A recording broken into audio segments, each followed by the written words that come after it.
Revista Espírita. Terceiro ano, 1860. Jornal de Estudos Psicológicos. Publicada sob a direção de Allan Kardec. Outubro de 1860. Banquete oferecido pelos espíritas lioneses ao Sr. Allan Kardec. Em 19 de setembro de 1860. Nessa reunião íntima e toda familiar, um dos membros, o Sr. Guillaume, quis expressar os sentimentos dos espíritas lioneses na locução seguinte. Lendo-a, se compreenderá que devemos ter hesitado em publicá-la na nossa revista, apesar do desejo que nos foi manifestado, também não foi senão sobre as instâncias que nos fizeram que nós com isso consentimos, temendo, por outro lado, por uma recusa, mal reconhecer os testemunhos de simpatia que recebemos. Rogamos, pois, aos nossos leitores, fazerem abstração da pessoa, e de não verem, nessas palavras, senão uma homenagem prestada à doutrina. Ao Sr. Allan Kardec, ao propagador zeloso da doutrina espírita. É em sua homenagem, às suas luzes e à sua perseverança devotada, que devemos a felicidade de estarmos hoje reunidos neste banquete simpático e fraternal. Que todos os espíritas lioneses não se esqueçam nunca de que se eles têm a felicidade de se sentirem melhores, malgrado todas as influências perniciosas que desviam, frequentemente, o homem da rota do bem, o devem ao livro dos Espíritos.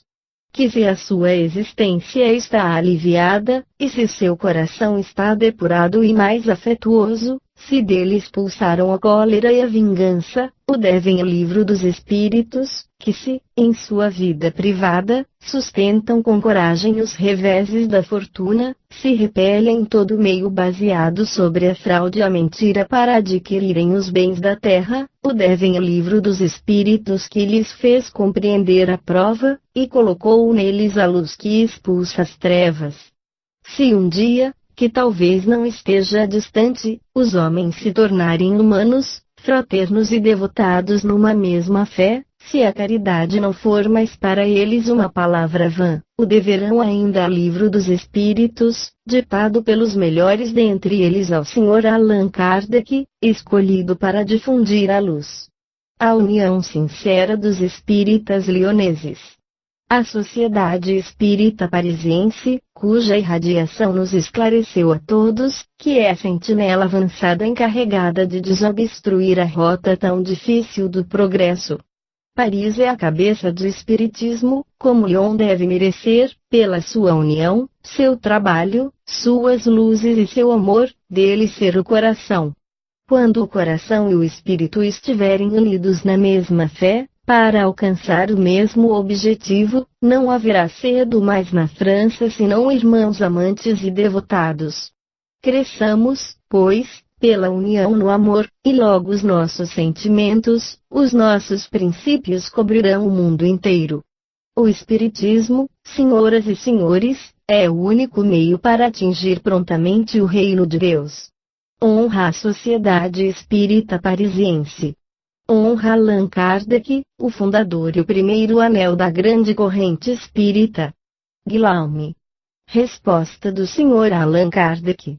Senhoras e senhores, e vós todos, meus caros e bons irmãos em Espiritismo.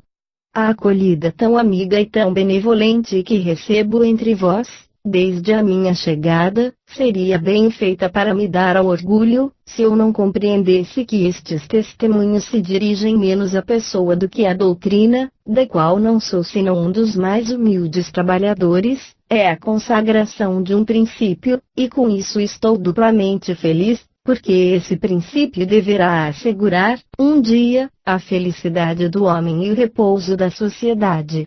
Quanto for bem compreendido, e ainda melhor, quando for praticado. Seus adversários não combatem senão porque não o compreendem, é a nós, é aos verdadeiros espíritas, aqueles que veem no espiritismo outra coisa que experiências mais ou menos curiosas, de fazê-lo compreender e de difundi-lo, pregando com o exemplo tanto como com palavras. O Livro dos Espíritos teve por resultado fazer ver dele a importância filosófica. Se este livro tem algum mérito, seria presunção minha dele me glorificar, porque a doutrina que ele encerra não é minha criação. Toda a honra do bem que ele faz redunda aos espíritos sábios que o ditaram e que consentiram se servirem de mim. Eu posso, pois, ouvir elogios sem que a minha modéstia seja ferida, e sem que o meu amor próprio com isso seja exaltado. Se quisesse me prevalecer, seguramente, teria reivindicado a concepção, em lugar de atribuí-la aos espíritos, e se pudesse duvidar da superioridade daqueles que nele cooperaram, bastaria considerar a influência que exerceu, em tão pouco tempo, pela força única da lógica, e sem nenhum dos meios materiais próprios para excitar a curiosidade. Qualquer que ela seja, senhores, a cordialidade de vossa acolhida será para mim um poderoso encorajamento, na tarefa laboriosa que empreendi, da qual faço a obra de minha vida, porque me dá a certeza consoladora de que os homens de coração não são tão raros neste século quanto se alegra em dizê-lo. Os sentimentos que fazem nascer em mim estes testemunhos benevolentes se compreendem melhor do que se possa exprimir, e é o que lhes dá, aos meus olhos, um valor inestimável, é que não tem por móvel nenhuma consideração pessoal.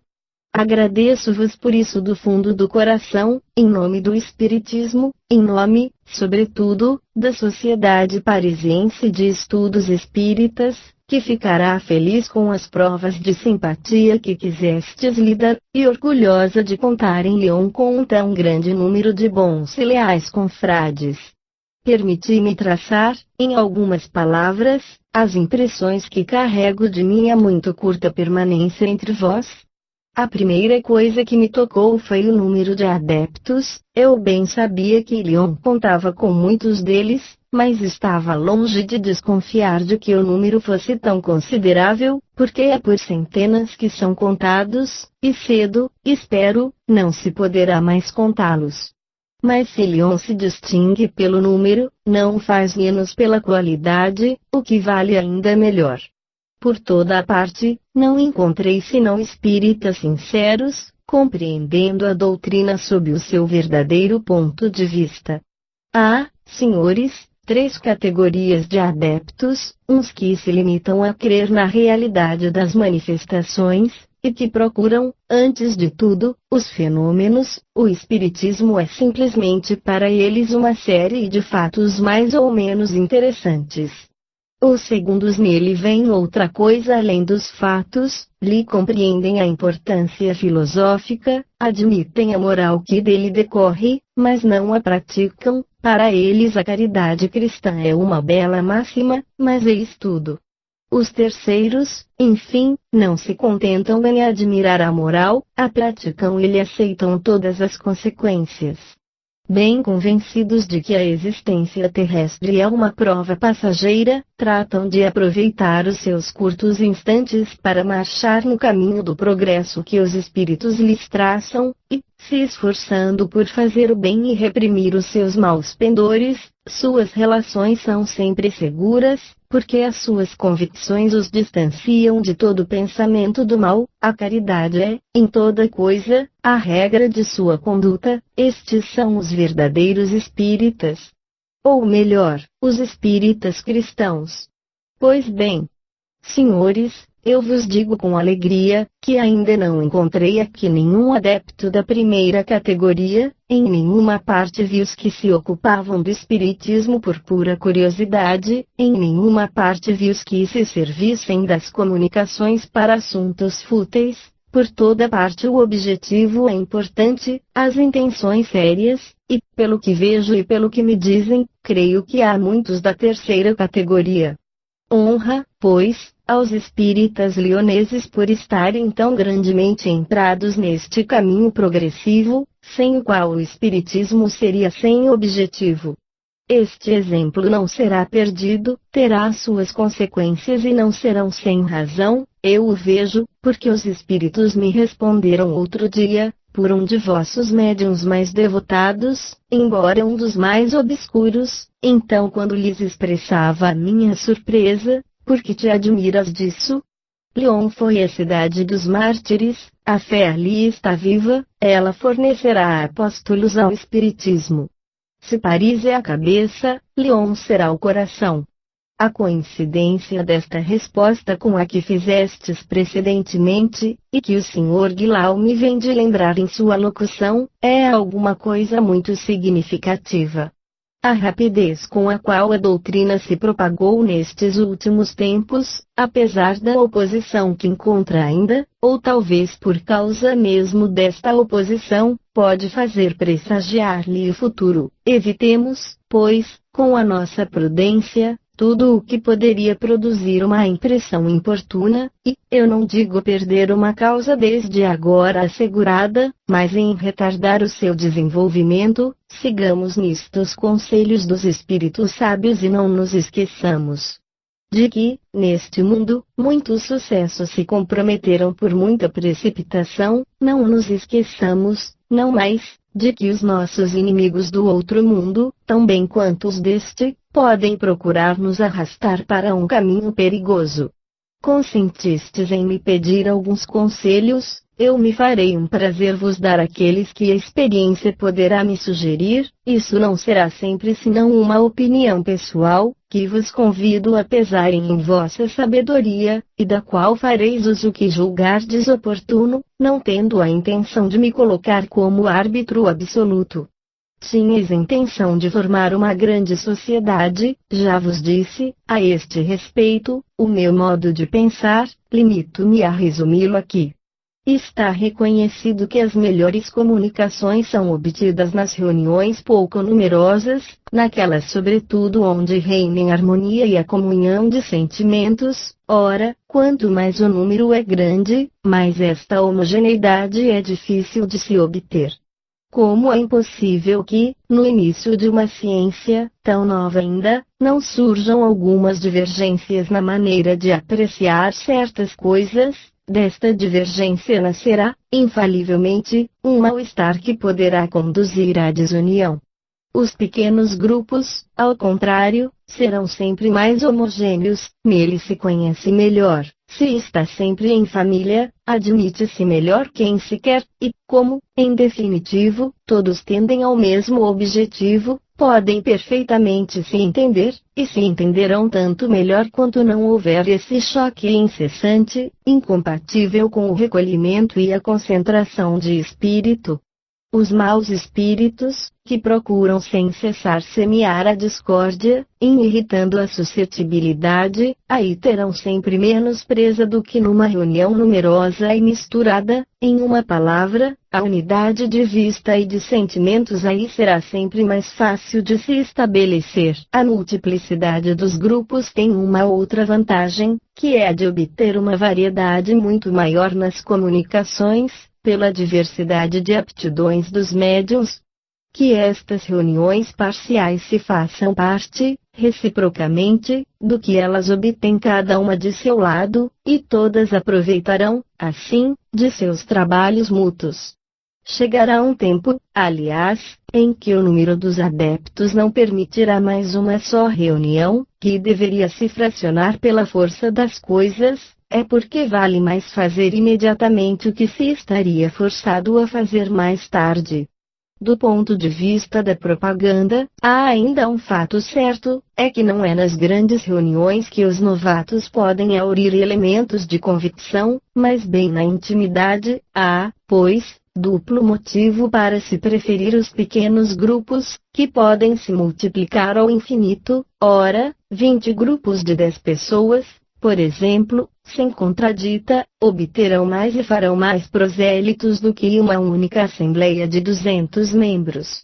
Falei ainda há pouco das divergências que podem surgir, e disse que elas não deveriam trazer obstáculos ao perfeito entendimento dos diferentes centros. Com efeito, estas divergências não podem cair senão sobre pontos de detalhe, não sobre o fundo. O objetivo é o mesmo, a melhora moral, o meio é o mesmo, o ensinamento dado pelos espíritos.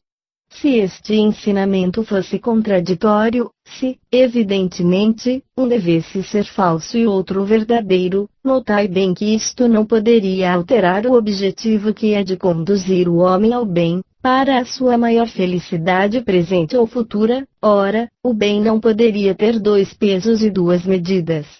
Do ponto de vista científico ou dogmático, entretanto, é útil, ou ao menos interessante, saber quem tem erro ou razão, pois bem, tendes um critério infalível para apreciá-lo, quer se trate de simples detalhes ou de sistemas mais radicalmente divergentes, e isto se aplica não só aos sistemas espíritas, mas a todos os sistemas filosóficos. Examinai primeiro aquele que é o mais lógico, aquele que responde melhor às vossas aspirações, que pode melhor alcançar o objetivo. O mais verdadeiro, evidentemente, será aquele que explique o melhor, que dê a melhor razão de tudo. Podendo se opor a um sistema único fato em contradição com a sua teoria, é que esta teoria é falsa ou incompleta. Examinai, em seguida, os resultados práticos de cada sistema. A verdade deverá estar do lado daquele que produz mais bem, que exerce a influência mais salutar, que faz mais homens bons e virtuosos, que excite ao bem por motivos mais puros e mais racionais. O objetivo constante ao qual o homem aspira é a felicidade. A verdade estará do lado do sistema que proporcione a maior soma de satisfação moral, em uma palavra, que o torna mais feliz. O ensinamento vindo dos espíritos, os diferentes grupos, tanto quanto os indivíduos, se encontram sob a influência de certos espíritos que presidem aos seus trabalhos, ou os dirigem moralmente. Se estes espíritos não se põem de acordo, a questão é saber qual é aquele que merece maior confiança. Evidentemente, será aquele cuja teoria não pode levantar nenhuma objeção séria, em uma palavra, aquele que, sob todos os pontos, dá mais provas de sua superioridade. Se tudo está bom, racional nesse ensinamento, pouco importa o nome que o espírito toma, e sob este aspecto a questão da identidade é inteiramente secundária. Se, sob um nome respeitável, o ensinamento peca pelas suas qualidades essenciais, podeis audaciosamente disso concluir que é um nome apócrifo, e que é um espírito impostor, ou que se diverte. Regra geral, o nome nunca é uma garantia. A única, a verdadeira garantia de superioridade é o pensamento e a maneira pela qual está expresso. Os espíritos enganadores podem tudo imitar, tudo, exceto o verdadeiro saber e o verdadeiro sentimento. Não tenho a intenção, senhores, de vos dar aqui um curso de espiritismo, e talvez abuse de vossa paciência por todos esses detalhes. Entretanto, não posso impedir-me de acrescentar-lhe ainda algumas palavras. Ocorre, frequentemente, que para fazer adotar certas utopias, os espíritos exibem um falso saber, e pensam se imporem retirando do arsenal de palavras técnicas tudo o que pode fascinar aquele que crê muito facilmente.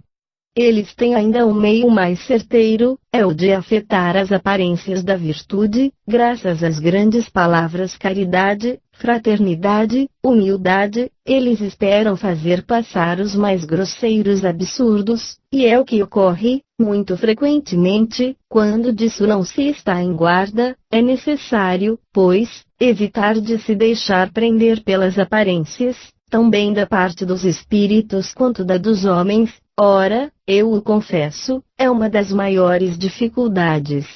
Mas nunca se disse que o espiritismo seria uma ciência fácil. Ele tem seus escolhos que não se podem evitar senão pela experiência. Para evitar cair na armadilha, é necessário guardar-se do entusiasmo que cega, do orgulho que carregam certos médiuns, a se crerem os únicos intérpretes da verdade. É necessário tudo examinar friamente, tudo pesar maduramente, tudo controlar, e, desconfiando-se do próprio julgamento, o que é, frequentemente, o mais sábio, é necessário referi-lo a outros, segundo o provérbio de que 4 olhos veem melhor do que 2. Só um falso amor próprio, ou uma obsessão, podem fazer persistir numa ideia notoriamente falsa, e que o bom senso de cada um repele. Eu não ignoro, senhores, que tenho aqui muitos inimigos, isto vos espanta, e, todavia, nada é mais verdadeiro. Sim, os há aqui que me escutam com raiva, não digo entre vós, graças a Deus, onde espero nunca ter senão amigos. Quero falar dos espíritos enganadores, que não querem vos dar os meios de desmascará-los, porque revelo as suas astúcias, porque colocando-vos sob as vossas guardas, tiro-lhes o império que poderiam tomar sobre vós. A esse respeito, senhores, eu vos direi que seria um erro crer que eles não exercem esse império senão sobre os médiuns. Ficai bem seguros de que os espíritos, estando por toda a parte, agem incessantemente sobre nós, com o nosso desconhecimento, quer se seja, ou não, espírita ou médium. A mediunidade não os atrai mais, ela dá, ao contrário, o meio de conhecer o seu inimigo, que se traz sempre, sempre entendei-o bem, e que não enganam senão aqueles que se deixam enganar. Isto, senhores, me conduz a completar o meu pensamento sobre o que vos disse, ainda há pouco, a respeito das dissidências que poderiam surgir entre os diferentes grupos, em consequência da diversidade de ensinamento.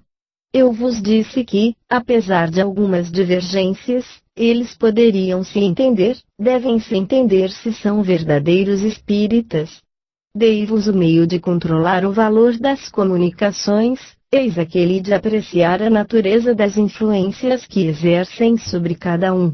Estando dado que toda boa influência emana de um bom espírito, que tudo o que é mal vem de má fonte, que os maus espíritos são os inimigos da união e da concórdia, o grupo que for assistido pelo espírito do mal, será aquele que lançará a pedra no outro, e não lhe estenderá a mão. Quanto a mim, senhores, eu vos considero como meus irmãos, quer estejais na verdade ou no erro, mas, eu vos declaro altamente, estarei de coração e alma com aqueles que mostrem o mais de caridade, o mais de abnegação.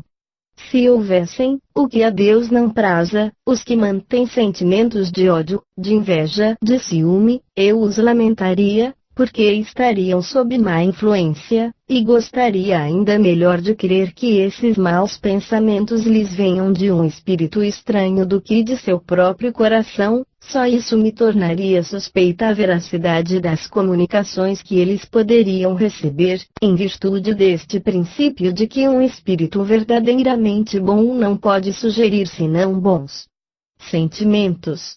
Terminarei, senhores, esta alocução, já muito longa sem dúvida, por algumas considerações sobre as causas que devem assegurar o futuro do Espiritismo.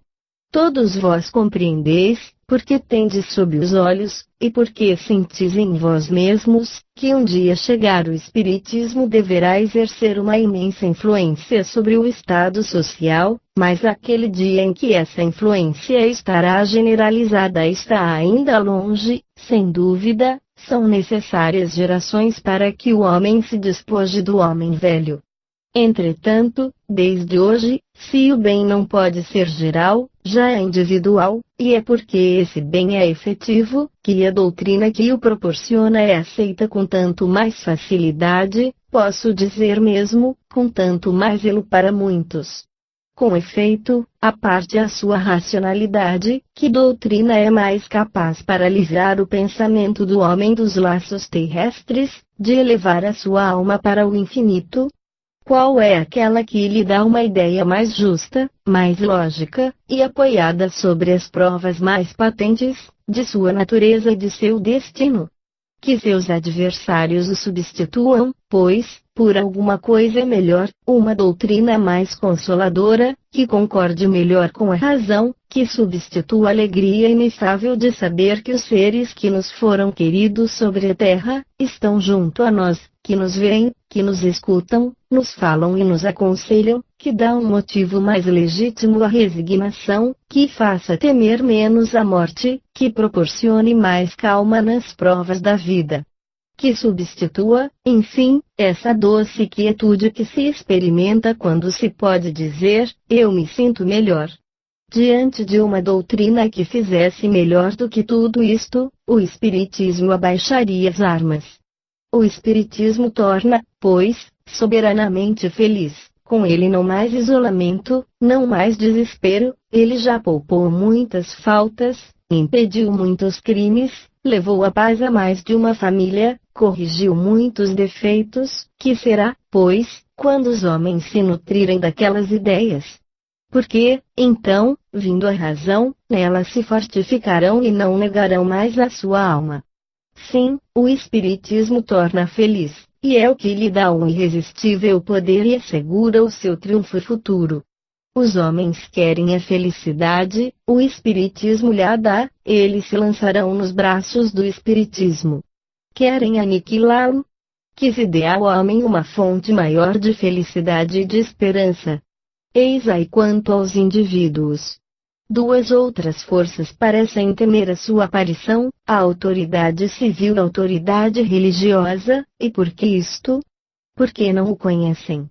Hoje, a Igreja começa a ver que encontrará nele uma arma poderosa para combater a incredulidade, a solução lógica de mais de um dogma embaraçante, e, finalmente, que ele já conduz aos seus deveres de cristãos bom número de ovelhas desgarradas. O poder civil, de seu lado, começa a ver as provas de sua benfazeja influência sobre a moralidade das classes trabalhadoras, as quais esta doutrina inculca, pela convicção, ideias de ordem, de respeito para com a propriedade, e faz compreender o nada das utopias, testemunha de metamorfoses morais quase miraculosas, entreverá logo, na difusão destas ideias, um alimento mais útil ao pensamento do que as alegrias do cabaré ou o tumulto da praça pública, e, por conseguinte, uma salvaguarda para a sociedade.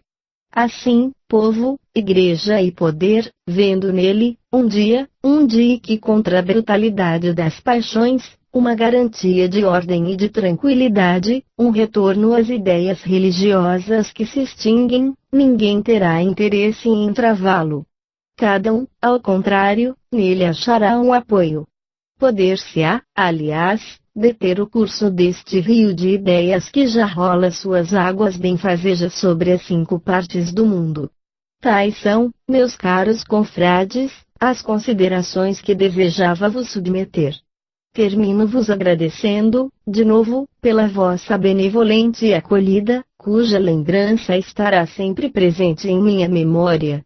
Agradeço igualmente aos bons espíritos por toda a satisfação que eles me proporcionaram durante a minha viagem, porque, por toda a parte onde me detive, também encontrei bons e sinceros espíritas, e pude constatar, com os meus próprios olhos, o imenso desenvolvimento destas ideias, e o quanto facilmente elas tomam raízes. Por toda a parte encontrei pessoas felizes, aflições consoladas, desgostos acalmados, ódios apaziguados. Por toda a parte a confiança e a esperança sucedendo às angústias da dúvida e da incerteza. Ainda uma vez, o Espiritismo é a chave da verdadeira felicidade, e aí está o segredo do seu irresistível poder. É, pois, uma utopia se não uma doutrina que faz tais prodígios. Que Deus, em sua bondade, meus queridos amigos, se digne vos enviar bons espíritos para vos assistir nas vossas comunicações, a fim de que estes vos esclareçam sobre as verdades que estáis encarregados de divulgar. Recolhereis, um dia, ao cêntuplo, os frutos do bom grão que houverdes semeado. Que este repasto de amigos, meus bem-amados confrades, como os antigos ágapes, seja a garantia de união entre todos os verdadeiros espíritas. Ergo um brinde aos espíritas lioneses, tanto em meu nome como no da Sociedade Parisiense de Estudos Espíritas. Allan Kardec.